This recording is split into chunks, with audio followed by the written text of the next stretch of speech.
И поэтому, значит, по значению вот такого их подхода, видения, ну, Путина в первую очередь, ну, и Герасимова, конечно, он реализует задачи, которые Путин формирует, является то, что сюда перекидывается, ну, например, с Курского района, когда еще вели здесь, они фактически заканчивались, перебрасили в Покровск.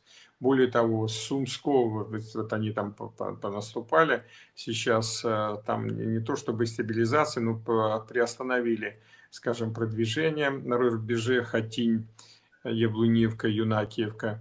М. Вот. И даже отсюда они перебрасывали. В общем, где есть возможность, то это происходит. Якщо вам було цікаво, та ви хочете отримати більше експертної інформації, переходьте на мій YouTube канал Генерал Ігор Романенко. Дякую за увагу!